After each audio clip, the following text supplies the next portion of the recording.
Hello everyone, Class 8, Subject Science, Lesson 1, Crop Production and Management. In this video, we will study about what are Rabi crops, what are Kharif crops, and how can we ensure that there is enough food for a large population. So let's start this chapter. First one, Crop Production and Management. Paheli and Bujo went to their uncle's house during the summer vacation.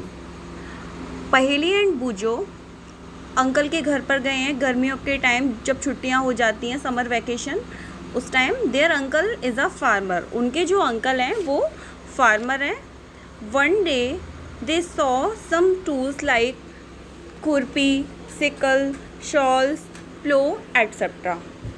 तो उन्होंने देखा कि उनके पास कुछ tools हैं, जैसे कि खुरपी है, सिकल है, शॉल्स है, प्लो है.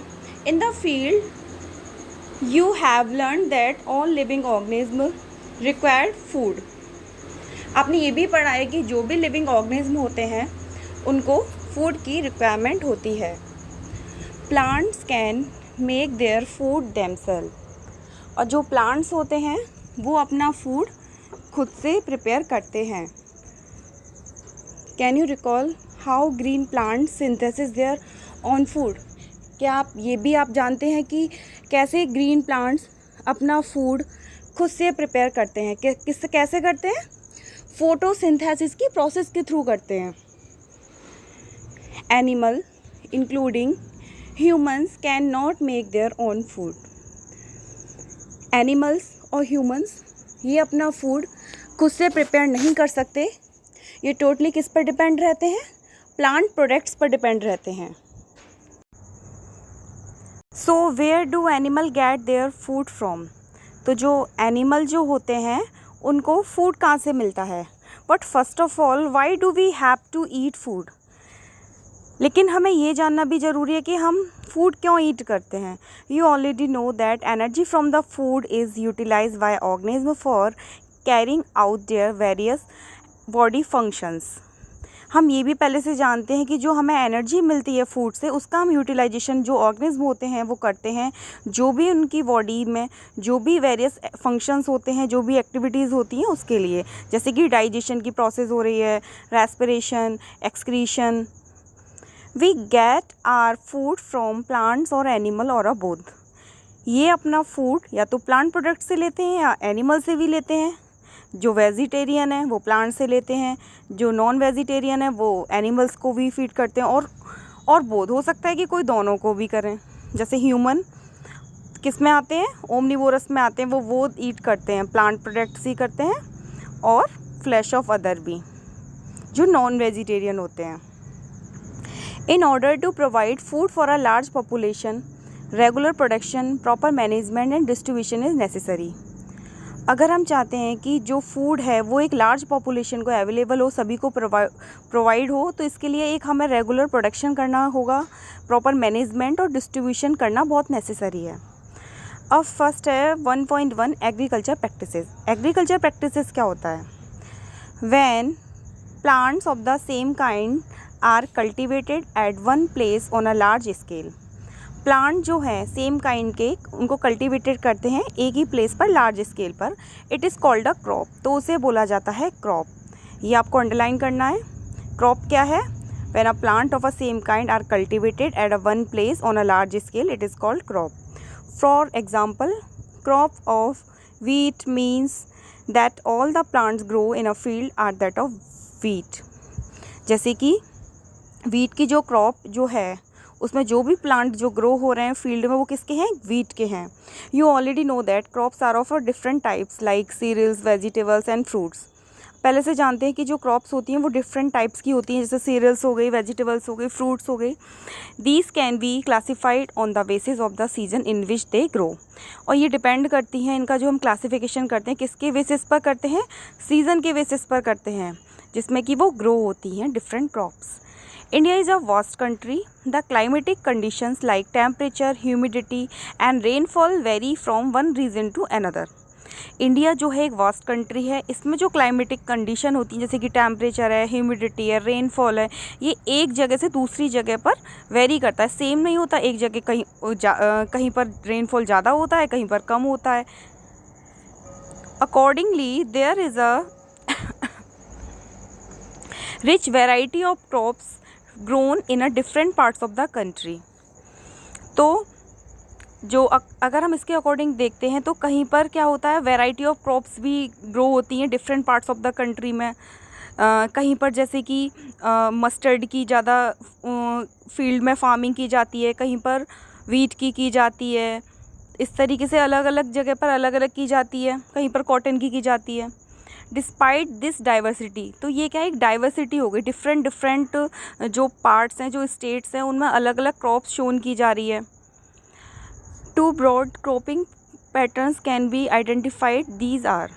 तो इन सब के बावजूद भी क्या है कि एक क्रॉपिंग पैटर्न है कि डिफरेंट डाइवर्सिटी है क्रॉप्स की।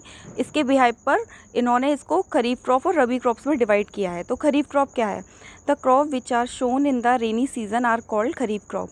तो खरीफ क्रॉप्स जो है उसको शोन किया जाता है रेनी सीजन में, तो उसको बोला जाता है kharif crops. The rainy season in India is generally from June to September. जो रेनी सीजन जो स्टार्ट होता है इंडिया में जनरली जून से सितंबर तक रहता है। इसमें हम पैडी, मेज, सोयाबीन, ग्राउंडनट और कॉटन आर खरीफ क्रॉप। तो ये जो क्रॉप होती हैं ये कौन सी क्रॉप होती है, खरीफ क्रॉप। अब नेक्स्ट है rabi crops. The crops grown in the winter season October to March are called rabi crops. Rabi crops में वो क्रॉप्स ग्रो कराते हैं जिन्हें हम विंटर सीजन में कराते हैं ग्रो, जैसे कि अक्टूबर में हम उनको शोन करेंगे और मार्च में उनको हार्वेस्ट कर लेंगे। तो वो क्रॉप कौन सी होंगी, rabi crops. Examples of rabi crops are wheat, gram, pea, mustard and linseed.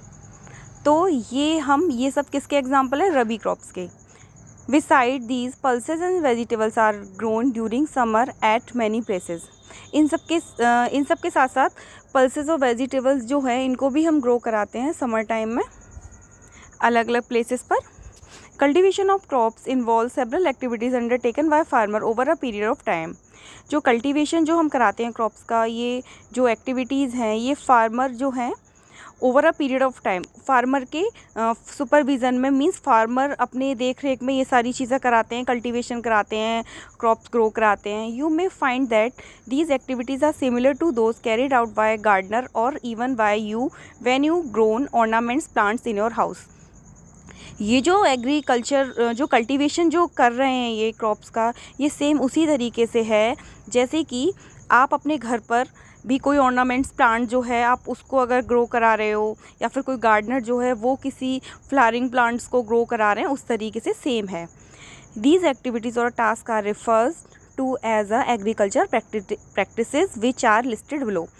तो ये जो एक्टिविटीज़ हैं, जो टास्क हैं, ये किस में आते हैं, ये आते हैं एग्रीकल्चर प्रैक्टिसेस में।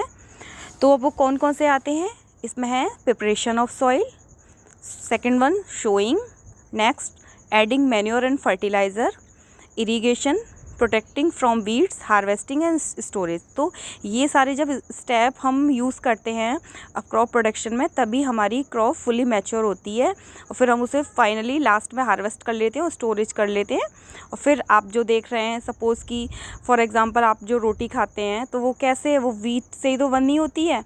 तो अब वीट कहाँ पर ग्रो कराते हैं आप, फील्ड में। तो फील्ड में जब ग्रो कराते तो पहले उसका सॉइल का क्या करेंगे, प्रिपरेशन करेंगे, फिर उसमें जो उसका सीड होगा उसको शोन कराएंगे, फिर उसमें मैन्योर फर्टिलाइज़र ऐड करेंगे, फिर उसमें इरिगेशन भी करेंगे। इरिगेशन में क्या होता है, उसको प्रॉपर वाटर सप्लाई करते हैं उस प्लांट को मैच्योर होने के लिए, ग्रो करने के लिए। फिर उसको प्रोटेक्ट करते हैं वीड्स से। वीड्स में जो भी अनवांटेड प्लांट जो मेन क्रॉप के साथ आ जाते हैं उनसे प्रोटेक्ट करते हैं।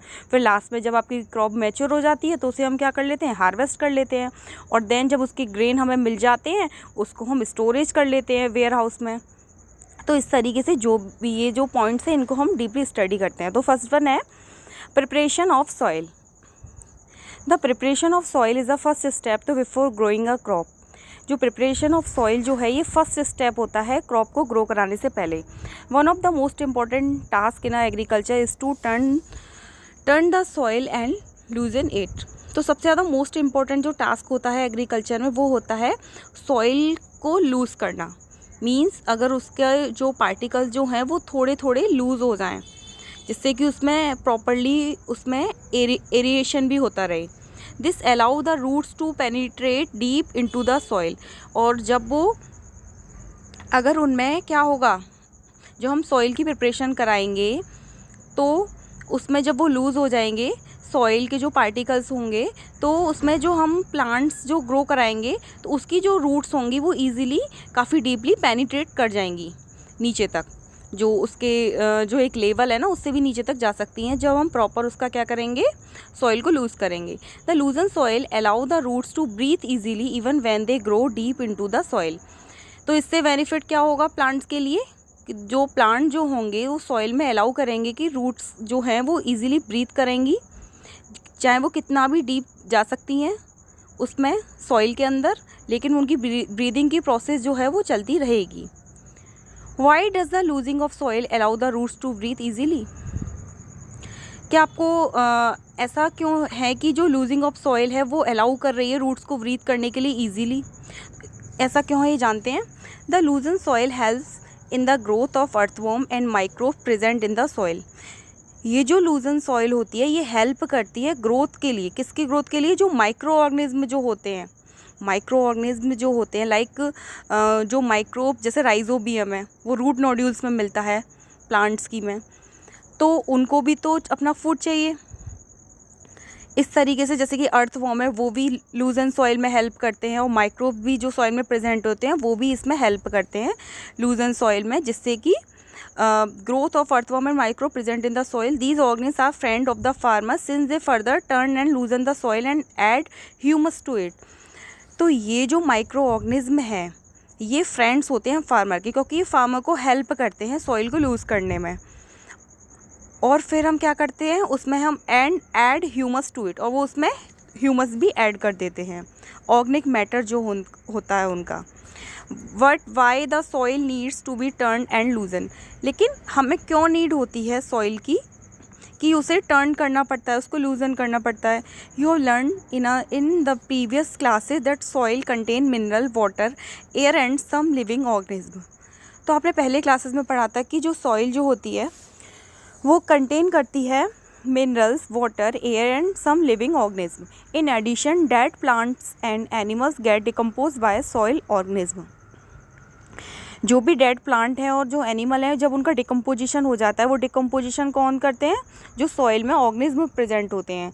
तो वो डिकम्पोजिशन की प्रोसेस में क्या करते हैं, जो भी कॉम्प्लेक्स सब्सटेंसेस जो होते हैं उनका ब्रेक डाउन कर देते हैं, सिंपलर सब्सटेंसेस में वो सॉइल में मिक्स हो जाते हैं। जो भी डेड रिमेनिंग पार्ट होता है, चाहे वो प्लांट का हो, एनिमल का हो। In this way various nutrients in the dead organism are release back into the soil. तो जब वो डिकम्पोजिशन की प्रोसेस कर देते हैं तो उससे क्या होता है, जो उनकी बॉडी से जो न्यूट्रिएंट निकलते हैं वो सॉइल में मिक्सअप हो जाते हैं, तो वो दोबारा से release back into the soil, तो वो दोबारा से सॉइल में पहुंच जाते हैं। तो these nutrients are again absorb by the plant. फिर उन न्यूट्रिएंट्स को कौन एब्जॉर्ब करता है? उन न्यूट्रिएंट्स को जो प्लांट होते हैं वो ऑब्जर्व करते हैं। Since only a few centimetre of the top layer of a soil support plant growth. तो कुछ सेंटीमीटर जो टॉप लेयर है सॉइल की वो ही सपोर्ट करती है प्लांट की ग्रोथ को। Turning and loosening of a soil bring the nutrient rich soil to the top so that plant can use these nutrients.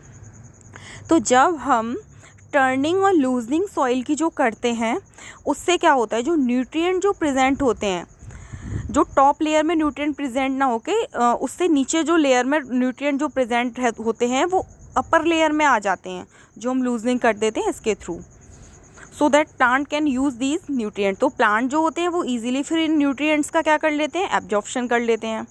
दस turning and loosening of a soil is very important for cultivation of crops.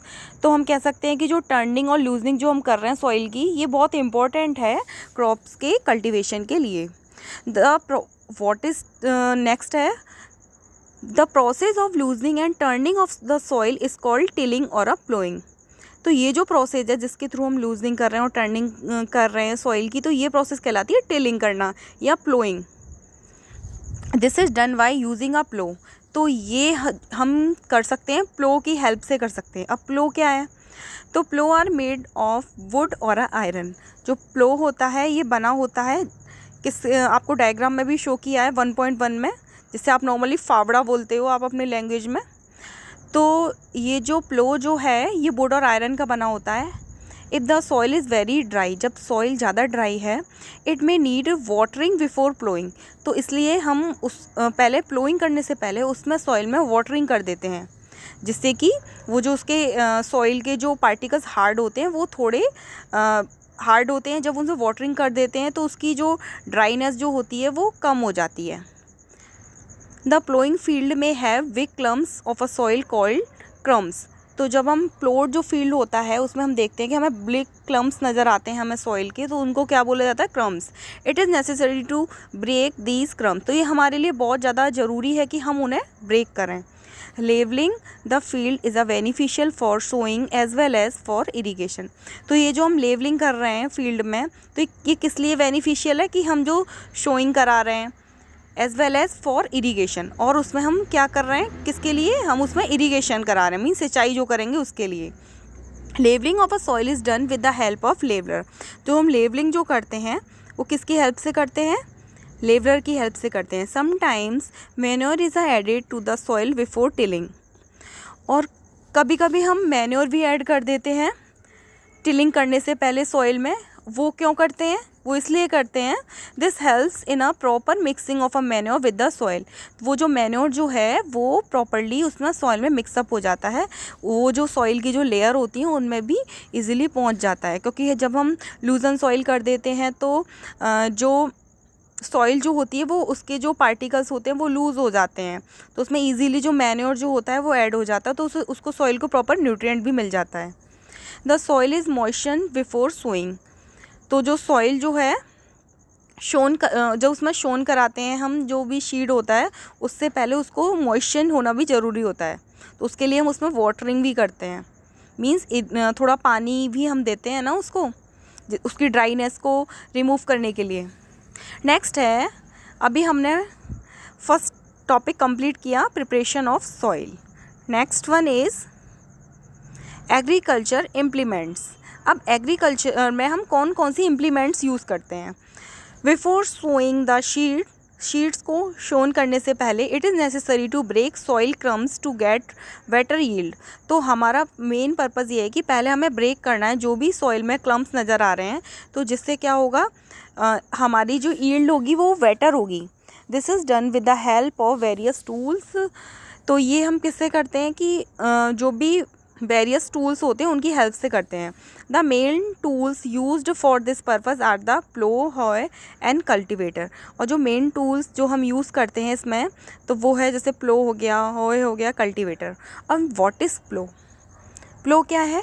This is being used in ancient time for tilling the soil, adding the fertiliser to the crop, removing the weeds and turning the soil. तो इसको बहुत पहले ancient time से use कर रहे हैं, इसको प्लो की हेल्प से टिलिंग कर रहे हैं सॉइल की, और ये एडिंग करता है फर्टिलाइज़र को क्रॉप्स में, उसमें भी हेल्प करता है, और जो भी वीड्स जो होते हैं उनको भी वहाँ से रिमूव कराने में हेल्प करता है। वीड्स तो जानते हैं, जो भी अनवांटेड प्लांट जो मेन क्रॉप के साथ ग्रो कर जाते हैं उन्हें, और सॉइल की टर्निंग में भी हेल्प करता है। This is made of would and is drawn by a pair of Wolves और अदर एनिमल्स। ये किससे बना होता है? ये वुड से बना होता है, drawn by a pair of Wolves. जैसे कि आपको डायग्राम में नज़र आ रहा है, आपको वुल्स नज़र आ रहे हैं जो दो पेयर हैं, और ऊपर आपको नज़र आ रहा होगा कि वुड का बना हुआ, जिसकी हेल्प से ये प्लोइंग कर रहे हैं। This is made up of would and is drawn by a pair of Wolves और अदर एनिमल्स। अगर आप वुल्स की जगह पर आप यहाँ हॉर्स ले सकते हो, कैमल्स ले सकते हो। It contain a strong triangular iron strip. इसमें स्ट्रॉन्ग ट्रायंगुलर आयरन स्ट्रिप भी होती है, उसको बोला जाता है called plough share. The main part of the plough is a long log of a wood which is called plough shaft. तो इसमें आपको नज़र आ रहा है कि इसके मेन पार्ट में एक लॉन्ग लॉग नज़र आ रहा है वुड का, तो जिसको क्या बोल रहे हैं हम? प्लो शाफ्ट बोल रहे हैं। This is a handler at one end of the shaft. तो ये क्या है? एक तरीके से हैंडलर है one end of the sharp जो नज़र आ रहा है, the other end is attach to a beam which is placed on the bull's neck. तो इसका जो दूसरा एंड जो है वो भी उसमें अटैच है उससे, which is placed on the bull's neck, जो उसके नेक पर आपको नज़र आ रहा है। One pair of a bulls and a man can easily operate the plough according to figure 1.1a। इस तरीके से जो पीछे एक इंसान आपको नज़र आ रहा है वो क्या कर रहा है, वो मैन जो है वो ऑपरेट कर रहा है प्लो को। वो इस तरीके से जो सबसे पहले आप डायग्राम में ये देखिए, ये वुड का बना हुआ है, इसी के नीचे वो जो आपको नीचे नज़र आ रहा है वो एज अ कल्टीवेटर वो वर्क कर रहा है, उसको सॉइल को लूजन करता हुआ जा रहा है। और उसके ऊपर ये वुड का जो आपको लॉग नज़र आ रहा है वो इन दोनों के ऊपर है, इधर इनके नेक के ऊपर लगा हुआ है। वो नीचे की तरफ जो है वो नीचे ऐसे करता जा रहा है और पीछे वो इंसान है वो उनको वो इंसान किस में हेल्प कर रहा है, man can easily operate the plough, कि वो ये जो प्लो से जो ये लूजिंग सॉइल हो रही है उसमें ये देख रहा है। The indigenous wooden plough is increasingly being replaced by an iron plough now days.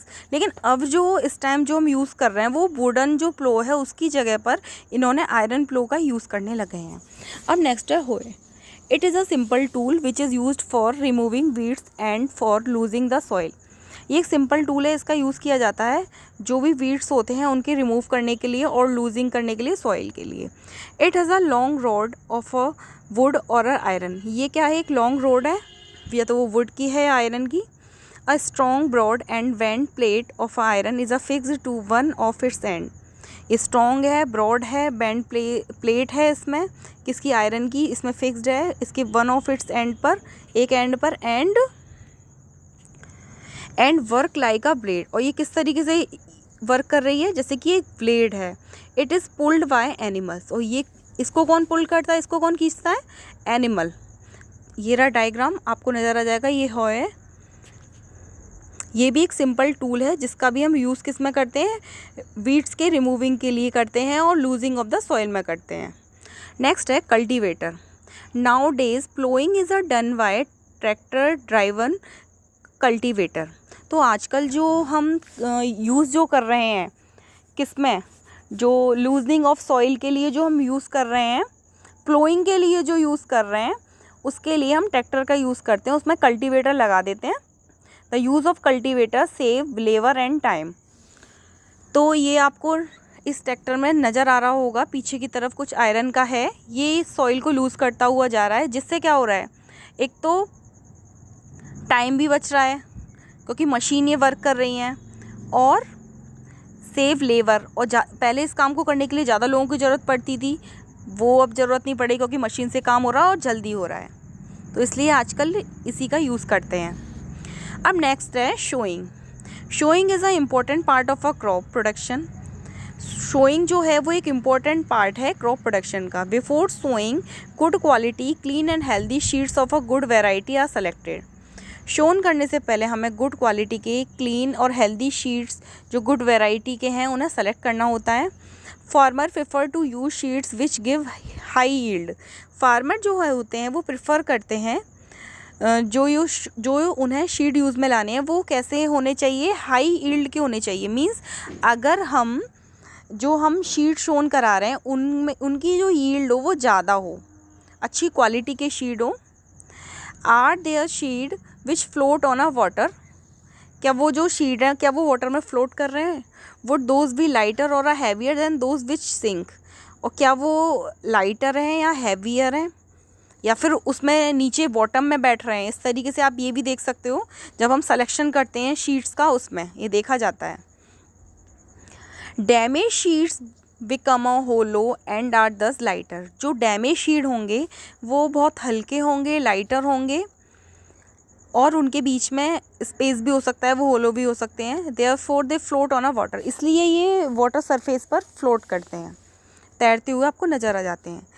This is a good method for separating good healthy seeds from the damaged ones. तो ये भी एक अच्छा मेथड है कि हम सेपरेट कर सकते हैं जो भी गुड और हेल्दी शीट्स हैं डैमेज में से। Before showing one of the important tasks is to know about the tools used for sewing sheets। अब हमें शीट शोन कराने हैं, उससे पहले हमारे लिए ये भी जानना ज़रूरी है कि जो हम टूल्स यूज़ कर रहे हैं शीट्स को शोन कराने के लिए वो कौन से हैं। ठीक है, अब हमने प्रिपरेशन ऑफ सॉइल कर ली, अब हम शीट्स को शोइंग कराएंगे। तो शोइंग के लिए ट्रेडिशनल टूल्स मीन जो पहले टाइम में यूज़ किया जाता था। The tool used traditionally for showing sheet is shaped like a funnel. तो जो ये पहले टाइम में यूज़ करते थे वो फनल लाइक शेप का होता था, जैसे कि ये फार्मर के आपको नज़र आ रहा है इसके सामने, ये फनल लाइक है, shaped like a funnel. The seeds are filled into the funnel. ये जो फनल होती है, फनल जैसे कि फनल को बोला जाता है कीप की तरह, उसमें ये क्या करते हैं, उसमें ये शीट्स को फिल कर लेते हैं। पास्ड डाउन थ्रू 2 और 3 पाइप्स हैविंग शार्प एंड्स। तो फिर वो उसमें से होके पास होते हैं, उसके नीचे क्या होता है 2 और 3 पाइप्स होते हैं, उसमें उसके शार्प एंड्स होते हैं। These ends pierce into the soil and place seeds there. तो वो क्या करते हैं, वो सॉइल से कनेक्टेड रहते हैं, उसको शीट्स को उसमें सॉइल में पहुंच जाता है शीट, इसके थ्रू, पाइप्स के थ्रू होता हुआ। नेक्स्ट है, तो इस तरीके से जो मेथड्स का यूज़ किया जाता था, ये मेथड्स का यूज़ किया जाता ट्रेडिशनल टूल्स में यूज़ किया जाता था। अब नेक्स्ट है sheet drill. Now days the sheet drill figure 1.2b is a used for showing with the help of tractor.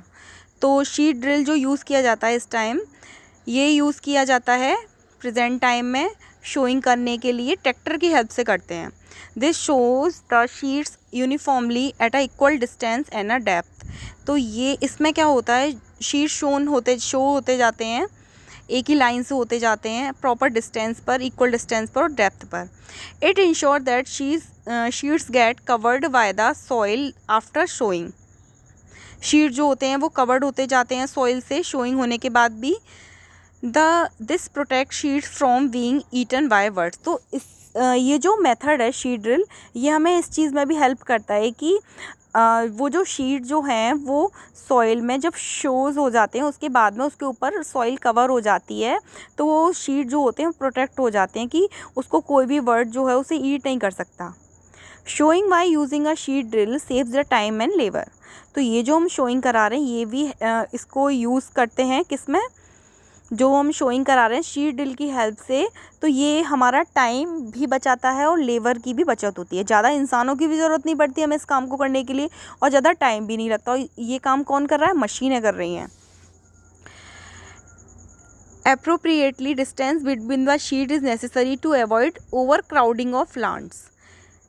एक ये प्रॉपर डिस्टेंस पर ये शीट जो हैं वो शोज़ किए जाते हैं, शोन कराए जाते हैं। तो इससे क्या होता है कि एक प्लांट के ऊपर दूसरा प्लांट ग्रो नहीं होता, उनके बीच में एक प्रॉपर डिस्टेंस रहती है, तो ओवर क्राउडिंग नहीं होती प्लांट्स की, मीन ज़्यादा एक के ऊपर एक इस तरीके से भीड़ भाड़ नज़र नहीं आती, एक प्रॉपर डिस्टेंस मेंटेन रहती है।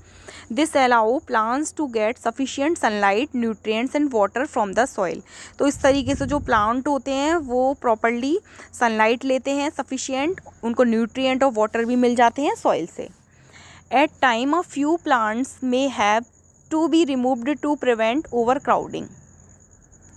कुछ प्लांट जो हैं, at time a few plants may have to be removed to prevent over crowding, उनको हम रिमूव कर देते हैं, किससे बचाने के लिए रिमूव कर देते हैं, ओवर क्राउडिंग से। अगर प्लांट ग्रो भी कर जाता है इस तरीके से, तो अगर हमें नज़र आ रहा है कि ओवर क्राउडिंग हो रही है तो हम उसको वहाँ से हटा भी सकते हैं। अब नेक्स्ट है शीट हमने शोइंग करा दी है, अब हम उसमें क्या करेंगे, उसमें मैन्योर और फर्टिलाइज़र ऐड करेंगे। Adding manure and fertiliser, the substance which are added to the soil in the form of nutrients for the healthy growth of plants are called manure and fertiliser. जो हम substance उसमें add करते हैं soil में, वो किसकी form में होते हैं, न्यूट्रिएंट्स की फॉर्म में होते हैं, वो प्लांट्स की हेल्दी ग्रोथ को प्रमोट करते हैं, तो वो कहलाते हैं manure and fertiliser. Soil supply minerals nutrients to the crop plants. जो सॉइल होती है वो हेल्प करती है, सप्लाई करती है मिनरल और न्यूट्रिएंट को क्रॉप, जो मेन हमारी क्रॉप है, वो जो प्लांट है उनको वो प्रोवाइड कराती है soil. These nutrients are essential for the growth of plants. और इन न्यूट्रिएंट्स का यूज़ कौन करते हैं, प्लांट्स करते हैं, वो उनकी ग्रोथ के लिए इसेंशियल होते हैं। In certain areas farmer grow crop after crop in the same field. काफ़ी जगह हम देखते हैं कि जो फार्मर जो है वो ग्रो कराते हैं क्रॉप को उस सेम फील्ड में। The field is never left uncultivated or a fallow. Imagine what happen to the nutrients. Farmer grow करा रहे हैं क्रॉप को after crop in the same field, उसी सेम फील्ड में। The field is never left, उसको कभी भी खाली नहीं छोड़ रहे हैं, अनकल्टिवेटेड नहीं छोड़ रहे हैं। Imagine what happen to the nutrient, तो फिर क्या होगा, न्यूट्रिएंट का क्या होगा। Continuous cultivation of crop makes the soil poor in nutrients. अगर हम एक ही क्रॉप को बार बार उसी जगह ग्रो कराते रहेंगे तो वहाँ पर क्या होगा, सॉइल में न्यूट्रिएंट्स की कमी हो जाएगी, पुअर न्यूट्रिएंट्स हो जाएंगे। तो therefore farmer have to add manure to the fields to replenish the soil with the nutrients. तो इसीलिए जो फार्मर जो होते हैं उसमें ऐड करते हैं मैन्योर उस फील्ड में, जिससे कि वो जो सॉइल जो है उनको प्रॉपरली न्यूट्रिएंट मिल जाएं। This process is called manuring. तो इसी प्रोसेस को बोला जाता है मैन्योरिंग। द इम्प्रॉपर और insufficient manuring result in a weak plant. अगर प्लांट को प्रॉपरली न्यूट्रिएंट नहीं मिल पाते हैं, अगर प्रॉपरली मैन्योरिंग नहीं हो पाती है, तब क्या होता है, प्लांट की ग्रोथ रुक जाती है। प्लांट जो होते हैं वो वीक प्लांट होते हैं, उन वो जो अगर हमें ग्रेन देंगे या प्रोडक्शन करेंगे उसका क्रॉप का, वो भी उसकी यील्ड ज़्यादा नहीं होती। Manure is an organic substance obtain from the decomposition of plant और एनिमल वेस्टेज। मैन्योर क्या है, मैन्योर ऑर्गेनिक सब्सटेंसेस होते हैं जिनको कि हम ऑब्टेन करते हैं जब प्लांट और एनिमल वेस्टेज का डिकम्पोजिशन हो जाता है, मींस कि उनका ब्रेक डाउन हो जाता है कॉम्प्लेक्स सब्सटेंसेज सिंपलर सब्सटेंसेज में, और वो सॉइल में ईजिली मिक्सअप हो जाते हैं। तो मैन्योर क्या है, मैन्योर ऑर्गेनिक सब्सटेंसेज हैं जिनको कि हम ऑब्टेन करते हैं प्लांट्स और एनिमल वेस्टेज की डिकम्पोजिशन से। Farmer dump plant and animal waste in a pit at a one's place and allow it to decompose।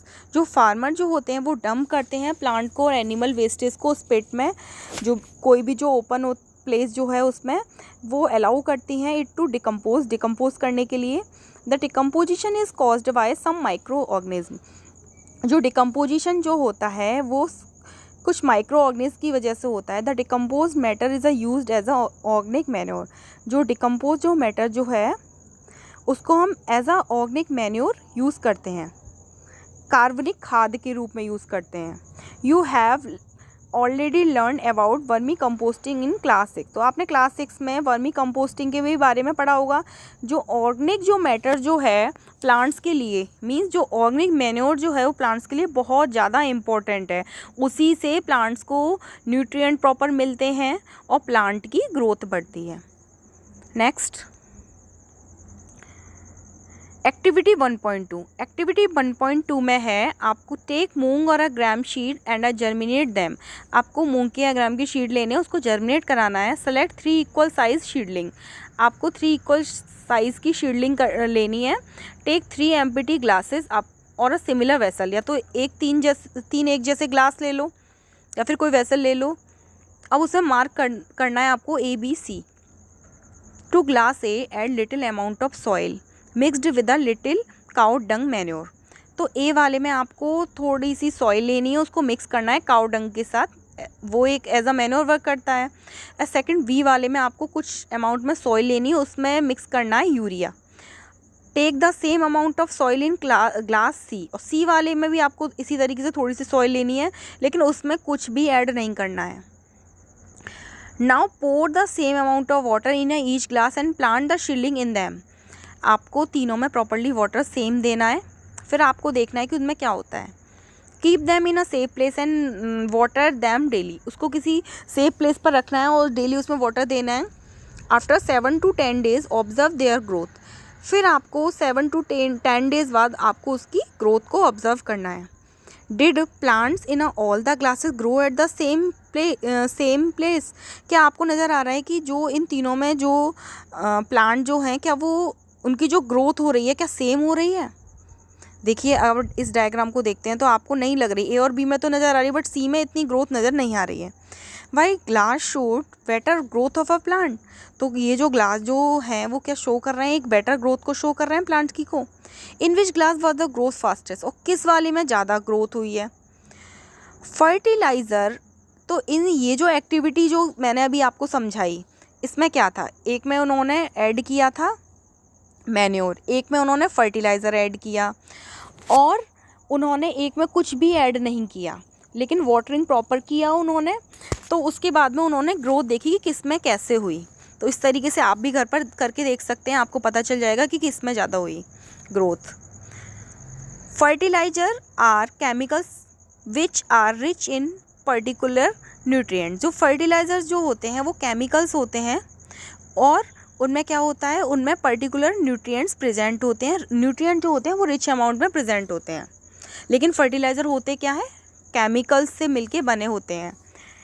इनको फैक्ट्रीज़ में बनाया जाता है। How are they different from manure. ये मैन्योर से कैसे डिफरेंट हैं। Fertiliser are produce in a factories. Fertiliser किस में प्रोड्यूस होते हैं, फैक्ट्रीज़ में होते हैं। Some examples of fertiliser are.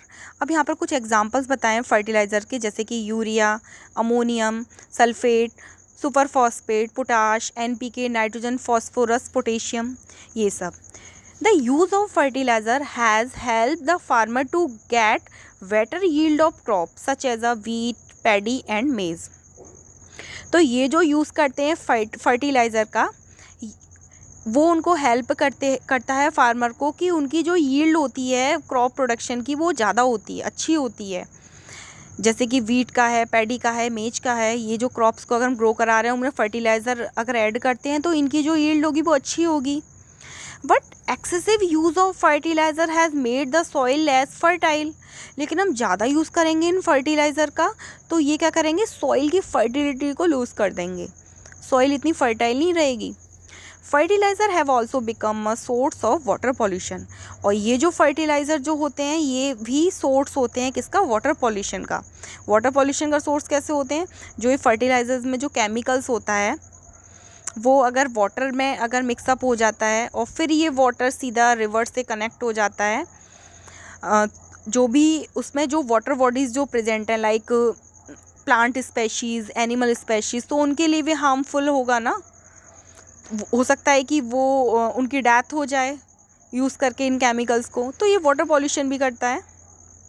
Therefore, in order to maintain the fertility of the soil, we have to substitute fertilizer with the organic manure or leave the field uncultivated fallow in a between two crops. अगर हम चाहते हैं कि इसका जो हम fertiliser का use कर रहे हैं इसका कुछ हमें साइड इफ़ेक्ट हमें मेन क्रॉप पर दिखाई ना दे, तो इसके लिए हम क्या कर सकते हैं, हम एक सब्स्टिट्यूट यूज़ कर सकते हैं। मीन्स कि हम फर्टिलाइज़र का यूज़ ना करके हम किसका यूज़ कर सकते हैं, ऑर्गेनिक मैन्योर का यूज़ कर सकते हैं। जो ऑर्गेनिक मैन्योर कैसे, जो भी जैसे कि प्लांट और एनिमल का जो डेड एंड डिकेइंग जो पार्ट था वो डिकम्पोजिशन माइक्रो ऑर्गेनिज्म जो कर रहे थे, जैसे हम काऊ डंग का भी ले सकते हैं, तो वो भी क्या होता है डिकम्पोजिशन हो जाएगा, हम एज अ उसका मैन्योर यूज़ कर सकते हैं। जो भी किचन वेस्टेज हैं, प्लांट प्रोडक्ट्स हैं, जब इनको हम पिट बना के इसको उसमें कलेक्ट कर लेते हैं तो काफ़ी टाइम बाद आफ्टर 30 डेज़ 28 डेज़ तो वो कन्वर्ट हो जाते हैं उसमें मैन्योर में, तो उसको हम एज अ ऑर्गेनिक फार्मिंग में यूज़ कर सकते हैं। और उसको वो जो फील्ड जो है उसको हमें थोड़े टाइम के लिए 2 क्रॉप्स के बाद उसको अनकल्टिवेटेड भी छोड़ना होगा। वो भी एक बेनिफिट होगा किसके लिए, उस क्रॉप के लिए, उस फील्ड के लिए, उस सॉइल के लिए। The use of manure improve soil texture as well as its water retaining capacity. जो हम जो यूज़ कर रहे हैं मैन्योर का वो इम्प्रूव करता है सॉइल के टेक्सचर को, as well as its water retaining capacity भी बनी रहती है। वाटर रिटेनिंग कैपेसिटी का मीन्स ये कि वाटर होल्डिंग कैपेसिटी जो होती है सॉइल की वो भी बनी रहती है। It replenish the soil with the nutrients. तो जो सॉइल को जो प्रॉपर न्यूट्रिएंट जो चाहिए वो भी उसको प्रॉपर मिलते रहते हैं। Another method of replenish the soil with nutrient is through crop rotation. अगर हम चाह रहे हैं कि सॉइल को फिर दोबारा से वो सारे न्यूट्रिएंट मिलते रहें तो इसके लिए एक दूसरा मेथड भी है, वो है क्रॉप का रोटेशन करना। This can be done by growing different crops alternatively. तो ये जो क्रॉप रोटेशन का जो मेथड हम कैसे यूज़ करते हैं, क्रॉप हम ग्रो कराते हैं क्रॉप को एक के बाद एक ऐसे alternatively. Earlier farmer in a northern India used to grow leguminous as a fodder in a one season. पहले जो फार्मर जो थे नॉर्थन इंडिया में जो हैं वो यूज़ करते हैं जो लेग्यूमिनस जो होती हैं, लेग्यूमिनस जो दालें वाली जो फैमिली की जो प्लांट्स होते हैं उनको एज अ ग्रो कराते हैं as a fodder in a one season, एक सीज़न में एज अ फोडर यूज़ करते हैं, जो भी एनिमल्स वगैरह होते हैं वो उसको ईट करते हैं। And wheat in the next season, और नेक्स्ट सीज़न में किसका वो करते हैं, नेक्स्ट सीज़न में वो वीट को ग्रो कराते हैं। इस तरीके से वो क्रॉप का रोटेशन करते हैं। कहाँ पर करते हैं, नॉर्थन इंडिया के लोग। This help in the replenishment of the soil with the nitrogen. इससे क्या होता है, अगर एक क्रॉप ने सपोज नाइट्रोजन पूरी प्रॉपर्ली ले ली, लेकिन सेकंड जो क्रॉप लगाई उन्होंने तो उसमें दोबारा से वो नाइट्रोजन आ जाती है उस सॉइल में। तो farmer are being encourage to adopt this practice. तो फार्मर लोगों को एनकरेज कर रहे हैं कि भाई आप लोग भी इसको यूज़ करो, तो ये हमारी सॉइल के लिए अच्छा है। सॉइल की जो न्यूट्रिएंट हैं सॉइल्स में बने रहते हैं, वो वहाँ से रिमूव नहीं होते, वैनिश नहीं होते। इन the previous classes you have learn about rhizobium. आपने पहले क्लासेस में राइजोबियम के बारे में पढ़ा था, बैक्टीरिया के बारे में। These are present in the nodules of roots of leguminous plants. तो ये प्रेजेंट होता है किसमें, रूट नोड्यूल्स में प्रेजेंट होता है प्लांट्स की में। दे फिक्स एटमॉस्फेरिक नाइट्रोजन, और ये क्या करता है, ये एटमॉस्फेरिक नाइट्रोजन को फिक्सेशन करता है। कौन करता है, राइजोबियम। अब नेक्स्ट है, अभी हमने फर्टिलाइज़र और मैन्योर के बारे में पढ़ा था, भाई ये होता क्या है। अब इनके बीच में डिफरेंस जानते हैं, ये बहुत इंपॉर्टेंट है, ये आपका एग्जाम में हमेशा आता है question, difference between fertiliser and manure. Exam के पॉइंट ऑफ व्यू से और कंपटीशन की भी पॉइंट ऑफ व्यू से बहुत ज़्यादा इंपॉर्टेंट है कि आपको पता होना चाहिए कि फर्टिलाइज़र और मैन्योर में क्या डिफरेंस है। Fertiliser is a man made inorganic salt. Fertiliser क्या है, एक मैन मेड इनऑर्गेनिक सॉल्ट है, जबकि जो मैन्योर जो है वो एक नेचुरल सब्सटेंसेस है, और इसको हम ऑब्टेन करते हैं जो भी डिकम्पोजिशन होता है कैटल डंग का या प्लांट रेजिड्यूज़ का। Next one, fertiliser is prepared in a factory. जो फर्टिलाइज़र जो बनता है ये फैक्ट्रीज़ में बनता है। Manure can be prepared in the field, और मैन्योर कहाँ पर बनता है, फील्ड में। Fertiliser does not provide any humus to the soil. Fertiliser soil को कोई भी ह्यूमस प्रोवाइड नहीं कराता, जबकि manure provide a lot of humus to the soil. जो मैन्योर हैं वो लॉट ऑफ ह्यूमस प्रोवाइड कराते हैं सॉइल को। नेक्स्ट है, fertiliser are very rich in plant nutrient like nitrogen, phosphorus and potassium. Fertiliser का जब हम यूज़ करते हैं तो उसमें सॉइल में जो प्लांट जो होते हैं उनको प्रॉपर्ली न्यूट्रिएंट मिल जाते हैं, जैसे कि नाइट्रोजन, फॉस्फोरस और potassium. Manure is relatively less rich in plant nutrient. Manure जो है फर्टिलाइज़र के कंपैरिजन में थोड़े कम न्यूट्रिएंट प्रोवाइड कराता ये भी है, बट फर्टिलाइज़र ज़्यादा इफ़ेक्टिव है। लेकिन ये फर्टिलाइज़र के आपको हार्मफुल इफ़ेक्ट भी देखने को मिलते हैं, जैसे कि ये वाटर पॉल्यूशन भी करता है, लेकिन मैन्योर के कोई भी हार्मफुल इफ़ेक्ट देखने को नहीं मिलते, ये इको फ्रेंडली होता है। अब नेक्स्ट है एडवांटेज ऑफ मैन्योर। मैन्योर के एडवांटेज के बारे में जानते हैं कि मैन्योर के क्या फ़ायदे हैं। The organic manure is considered better than fertiliser. जो ऑर्गेनिक मैन्योर जो है वो ज़्यादा अच्छा है than comparison to fertiliser. This is because क्यों है, it enhance the water holding capacity of the soil. ये वाटर होल्डिंग कैपेसिटी जो है सॉइल की उसको इनहेंस करता है। It make the soil porous due to which exchange of gases become easy. और ये सॉइल को पोरस बनाता है, जिसकी वजह से गैसेस का जो एक्सचेंज होता है वो भी ईजीली होता है। It increase the number of friendly microbes. और ये जो मैन्योर जो है इसमें फ्रेंडली माइक्रोब्स भी आते हैं, जैसे कि हमने पढ़ा था अर्थवॉर्म है, और भी जैसे राइजोबियम हो गया, और भी काफ़ी सारे माइक्रोब्स जो होते हैं वो इसमें अपना रोल प्ले करते हैं। तो ये फ्रेंडली माइक्रोब्स कहलाते हैं। It improve the texture of the soil. तो ये सॉइल के टेक्सचर को भी इम्प्रूव करता है। अब नेक्स्ट वन है, हमने अपनी क्रॉप में मैन्योर फर्टिलाइज़र भी ऐड कर दिए। अब आगे हम क्या करते हैं, अब इरिगेशन करते हैं। इरिगेशन क्या होता है, उसमें वाटरिंग करना, उसमें वाटर प्रोवाइड कराना अपनी मेन क्रॉप को। तो इरिगेशन को बोला जाता है सिंचाई करना। All living being need water to live. जो भी लिविंग बीइंग है उन्हें वाटर की नीड है जीने के लिए। Water is important for proper growth and development. Water important है प्रॉपर ग्रोथ के लिए, डेवलपमेंट के लिए। Water is absorb by the plant roots. Water जो एब्जॉर्ब किया जाता है प्लांट रूट्स एब्जॉर्व करती हैं। Along with water mineral and fertiliser और ऑल्सो एब्जॉर्व। इसके साथ साथ वाटर मिनरल्स भी, फर्टिलाइज़र भी एब्जॉर्व किए जाते हैं वाटर के साथ। Plant contain nearly 90% water.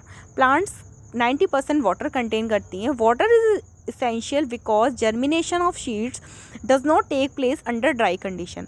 Water essential है क्योंकि जो germination of seed जो होता है ड्राई कंडीशन में नहीं होता। Nutrients dissolve in a water are transported to each part of the plant. जो न्यूट्रिएंट जो डिजोल्व रहते हैं वाटर में वो ट्रांसपोर्टेड होते हैं प्लांट के ईच पार्ट में। Water are protect the crop from both frost and hot air currents. तो जो वाटर जो है वो प्रोटेक्ट करता है क्रॉप को frost and hot air currents to maintain the moisture of the soil for healthy crop growth. ये maintain करते हैं जो भी मॉइस्चर जो है सॉइल में जो प्रेजेंट है उसको भी मेंटेन करके रखते हैं और हेल्दी क्रॉप जो है वो ग्रोथ कर रही है। Field have to be watered regularly. तो हम उस जो क्रॉप में रेगुलरली वाटरिंग करते हैं, उसको वाटर प्रोवाइड कराते हैं, तो उससे जो प्लांट की जो ग्रोथ होती है वो अच्छी होती है। द सप्लाई ऑफ वाटर, अब क्वेश्चन आता है what is irrigation. The supply of water to a crop at a regular intervals is called irrigation. जो हम वाटर की सप्लाई करा रहे हैं क्रॉप्स को एक रेगुलर इंटरवल्स पर, तो वो कहलाता है irrigation. The time and frequency of irrigation varies from crop to crop, soil to soil and season to season. कि हमें कितने टाइम में कितनी इरीगेशन करनी है, किस क्रॉप को कितना पानी ज़्यादा देना है, किसी को कम देना है, किस सॉइल की वाटर होल्डिंग कैपेसिटी ज़्यादा है, किसकी कम है, और किस सीजन में ज़्यादा वाटर देने की ज़रूरत पड़ेगी, किस में कम की। तो ये soil to soil, place to place vary करता है, हर जगह का अपना अलग अलग है। In summer the frequency of watering is a higher. तो हम देखते हैं कि गर्मियों के टाइम में जो वाटर की ज़्यादा नीड होती है प्लांट्स को, वो ज़्यादा एब्जॉर्प्शन चाहते हैं। वाई इज़ इट सो, ऐसा क्यों होता है। Could is to be due to the increase the rate of evaporation of water from the soil and the leaves. क्या इस वजह से होता है कि इवेपोरेशन जो होता है वाटर का वो ज़्यादा होता है उस time from the soil, soil के थ्रू, एंड द लीव्स, और लीव्स के थ्रू। तो ऐसा ये बोल रहे हैं।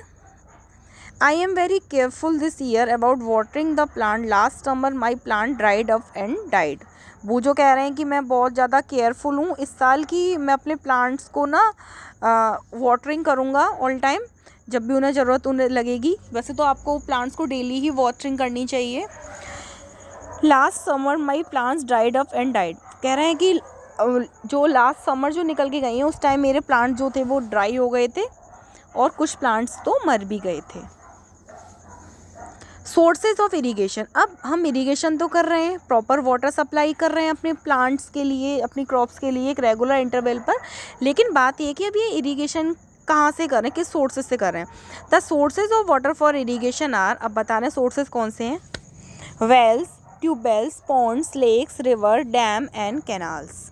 इनके थ्रू हम क्या करते हैं, इरीगेशन करते हैं। अब नेक्स्ट है ट्रेडिशनल मेथड ऑफ इरीगेशन। पहले के टाइम में कौन से ट्रेडिशनल मेथड यूज़ किए जाते थे इरीगेशन में।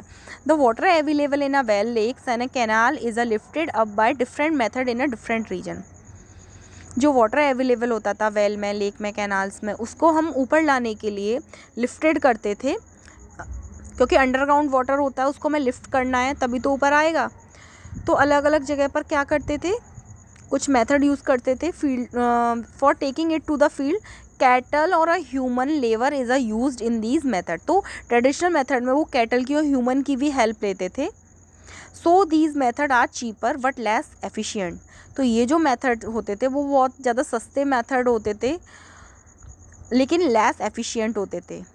The various traditional ways are, अब कौन कौन सी ट्रेडिशनल वेज यूज़ करते थे, तो एक है मोट यानी पुली सिस्टम। पुली सिस्टम आपको ये फिगर 1.41 ए में आपको पुली नज़र आ जाएगा, इसमें जो आपको नज़र आ रहा है।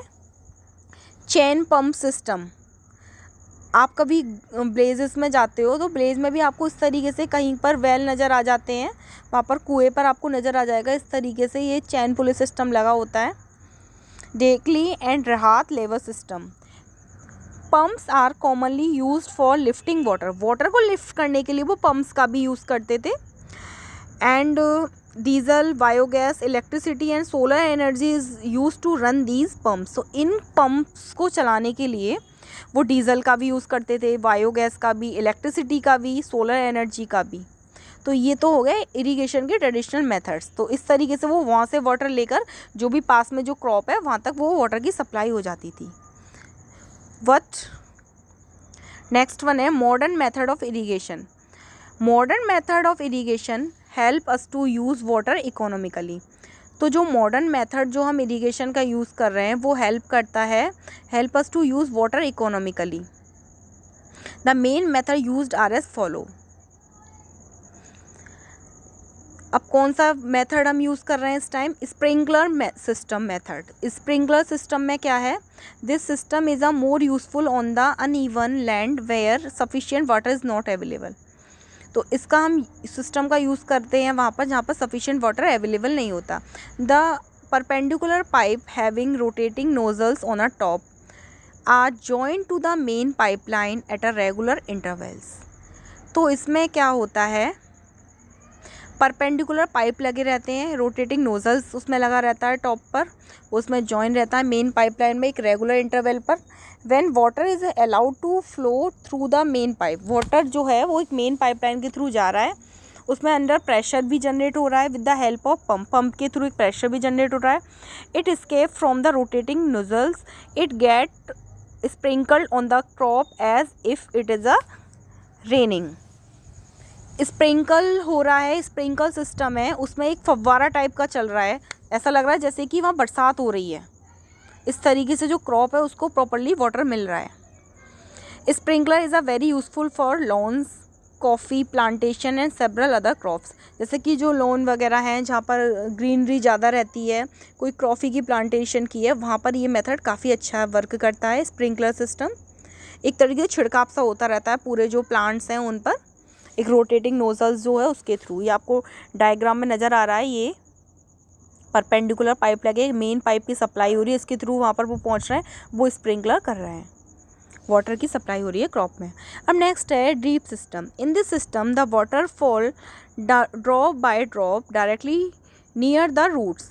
तो ड्रिप सिस्टम में क्या होता है? वाटर फॉल हो रहा है ड्रॉप बाय ड्रॉप, मतलब ड्रॉप बाय ड्रॉप एक एक करके बूंद उसमें से निकल रही हैं directly near the roots, so it is called drip system. तो उसको क्या बोला जाता है? ड्रिप सिस्टम बोला जाता है, और वो रूट्स के थोड़ा नियर होता है। It is the best technique for watering fruit plants, gardens and trees. तो ये भी एक बेस्ट टेक्निक है ड्रिप सिस्टम जो है वाटरिंग करने के लिए, चाहे वो फ्रूट के प्लांट्स हों या गार्डन्स हो या ट्रीज़ हों, अकॉर्डिंग टू फिगर 1.5b यहाँ पर आपको नज़र आ रहा है। Water is not wasted at all. तो यहाँ पर जो वाटर जो है उसकी वेस्टेज नहीं होता, क्योंकि वो वाटर जो है वो ड्रॉप बाय ड्रॉप यहाँ पर उस मेन क्रॉप को पहुँचता है। It is a boon in region where availability of water is a poor. तो जहाँ पर वाटर की जो अवेलेबिलिटी जो है वो पुअर है, उनके लिए एक तरीके से वरदान है, उनके लिए बहुत अच्छा है ये। अब नेक्स्ट है प्रोटेक्शन फ्रॉम वीड्स। अब हमने उसमें एडिंग कर दिए, मैन्योर, फर्टिलाइज़र, इरिगेशन कर दिया, अब उसको वीड से कैसे प्रोटेक्ट कर रहे हैं?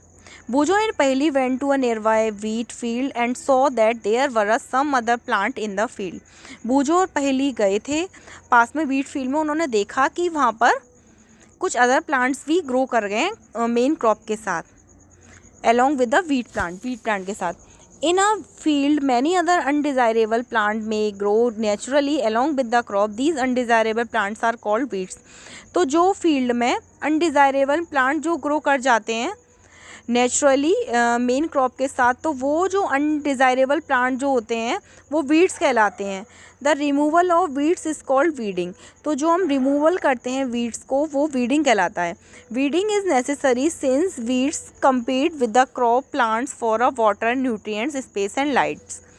तो जो हमें इन वीड्स का रिमूवल करना बहुत ज़्यादा नेसेसरी है, क्योंकि ये जो वीड्स होती हैं हमारे वो मेन प्लांट से वाटर, न्यूट्रिएंट, स्पेस और लाइट भी लेती हैं.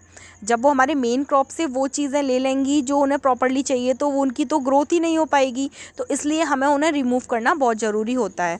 दस they affect the growth of the crop, तो वो हमारी जो क्रॉप है उसकी ग्रोथ को भी अफेक्ट करती हैं।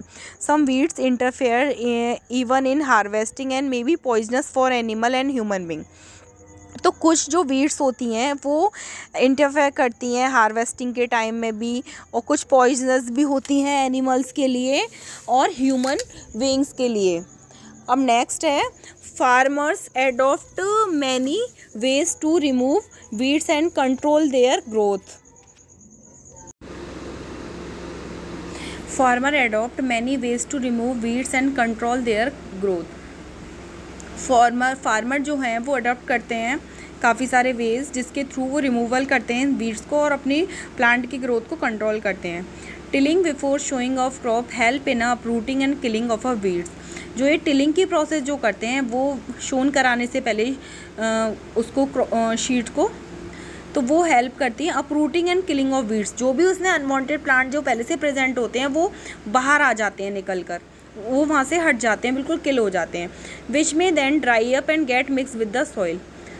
The best time for the removal of weeds is the before they produce flower and seeds. तो सबसे बेस्ट टाइम ये होता है रिमूवल करने का वीड्स का जब वो प्रोड्यूस होते हैं, जब फ्लावरिंग एंड शीड्स के टाइम पर। Before they produce flower and शीड्स, जब वो फ्लावर प्रोड्यूस करने वाले हों या शीड, तो उससे पहले ही उसको वहाँ से रिमूव कर दो। उसको किसको? वीड्स को, जो अनवांटेड प्लांट हैं उनको। The manure removal includes physical removal of weeds by uprooting or cutting them close to the ground. अगर वैसे हमें नॉर्मली मैनुअली उसको रिमूव करना है, हटाना है, तो हम उसको हाथ से भी हटा सकते हैं। Uprooting of cutting them close to the ground, उसको वहाँ से कट करके भी हटा सकते हैं। From time to time this is done with the help of khurpi. अब खुरपी की हेल्प से भी कर सकते हैं, उसको वहाँ से हटा सकते हैं। और seed drill is also use to uproot weeds. Seed drill का भी हम यूज़ करते हैं किसमें? अपरूट करने में, वीड्स को वहाँ से जो अनवांटेड जो प्लांट्स हैं उनको हटाने में। Weeds are also controlled by using certain chemicals. Weeds जो है उसको हम कंट्रोल कर सकते हैं सर्टेन केमिकल से, जैसे कि वीडिसाइड्स है like 2,4-D। These are spread in the field to kill the weeds. इसको हम स्प्रे कर देते हैं फील्ड पर, उससे जो वीड्स होते हैं वो किल हो जाते हैं। They do not damage the crop, लेकिन वो हमारी क्रॉप को डैमेज नहीं करते। The weedicides are diluted with water to the extent required and spray in the field with a sprayer. जो वीडिसाइड होती हैं उसको हम डाइल्यूटेड करते हैं, मीन्स डाइल्यूट कैसे करते हैं? उसमें वाटर मिलाते हैं और उसको स्प्रे कर देते हैं उस फील्ड में स्प्रेयर की हेल्प से। As already mention the weedicides are spray during the vegetative growth of weeds before flowering and seeds formation. तो हमने पहले भी पढ़ा है कि वीडिसाइड्स का स्प्रे तब कर देते हैं जब उनकी वेजिटेटिव ग्रोथ हमें नज़र आती है उन वीड्स की, उसमें कोई फ्लावरिंग और शीड्स फॉर्मेशन से पहले ही।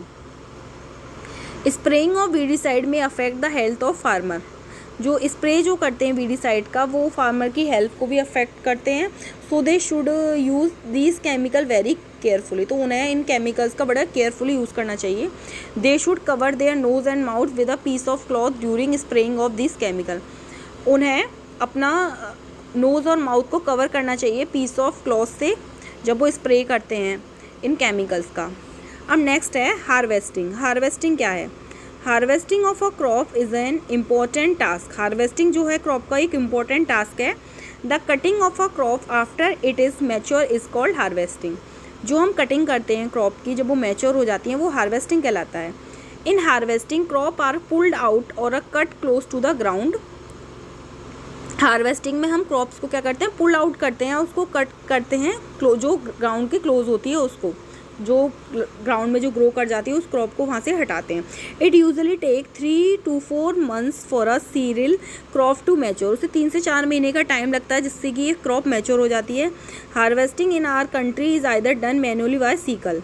तो हार्वेस्टिंग जो हमारी कंट्री में होती है, तो अगर हम हाथ से नॉर्मली करते हैं तो ये सीकल नज़र आ रहा है आपको, इसकी हेल्प से कर सकते हैं, और वाया मशीन कॉल्ड हार्वेस्टर। और मशीन की हेल्प से करते हैं तो मशीन क्या कहलाती है? Harvester. In the harvested crop the grain seed need to be separated. तो जो हार्वेस्टेड क्रॉप जो होती है उनमें हमें जो ग्रेन शीट्स होते हैं उनको भी सेपरेट करने की ज़रूरत होती है फ्रॉम द शार्प, उसके शार्प से। तो the process is called threshing, तो उसी प्रोसेस को बोला जाता है थ्रेशिंग। जो थ्रेशिंग मशीन होती हैं वो उसको अलग कर देती हैं, एक तरफ शार्प को अलग कर देती हैं और एक तरफ ग्रेन्स को। तो शार्प जो होता है उसको as a fodder animals use करते हैं एज अ फॉडर, और जो मेन जो शीड होते हैं, जो भी ग्रेन्स आते हैं, उनका हम लोग यूज़ करते हैं। This is carried out with the help of machine called combine. तो ये कैरिड आउट की जाती है किसकी हेल्प से? मशीन की हेल्प से। उसको बोला जाता है combine, which is in fact a harvester as well as thresher. वो या हार्वेस्टर भी होता है, थ्रेशर भी होता है। Farmer with a small holding of a land do the separation of grain and a chaff by winnowing. Farmer जो है small holding of a land जो है उसमें क्या कर रहे हैं? सेपरेशन कर रहे हैं, ग्रेन का भी कर रहे हैं, शार्प का भी कर रहे हैं। किस प्रोसेस के थ्रू कर रहे हैं? विनोइंग के थ्रू कर रहे हैं। तो यहाँ पर जो आपको नज़र आ रही है फिगर 1.9 में, ये विनोइंग मशीन है। You have already studied, this is class 6। आपने क्लास 6 में भी ये पहले पढ़ चुके हैं। अब उन्होंने जो क्रॉप जो है उसको क्या किया? उन्होंने प्रोटेक्शन करा लिया बीड से, उसको हार्वेस्ट कर लिया, कटिंग भी कर ली क्रॉप की। अब उसको हम स्टोरेज करेंगे, उस जो भी हमारे पास ग्रेन आ गई, क्रॉप आ गई, उसको स्टोरेज कैसे करेंगे? Storage of a produce is an important task, ये भी एक इम्पॉर्टेंट टास्क होता है। If the harvested grain are to be kept for longer time, जो हमने हार्वेस्ट किए हैं ग्रेन उनको हम एक लंबे टाइम तक के लिए रख देते हैं। They should be safe from moisture, insect, rat and micro organism.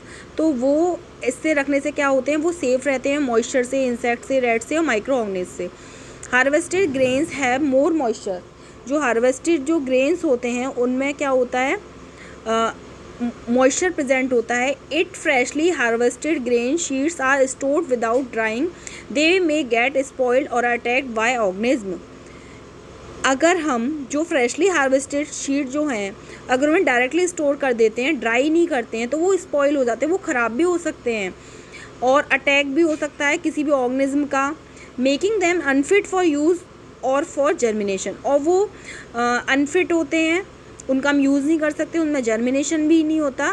For use for germination के लिए मतलब नेक्स्ट हम फर्दर कोई उन शीट्स का अगर यूज़ करना चाहें नेक्स्ट क्रॉप के लिए तो उसमें भी नहीं कर सकते। Hence, before storing them, the grains are properly dried in the sun to reduce the moisture in them. तो जब भी हम स्टोर करें उसको ग्रेन्स को, तो उसके लिए मेनली हमें क्या करना है? उसको पहले सनलाइट में रखना है जिससे कि वो ड्राइड अप हो जाए, उनमें से मॉइस्चर कंटेंट निकल जाए।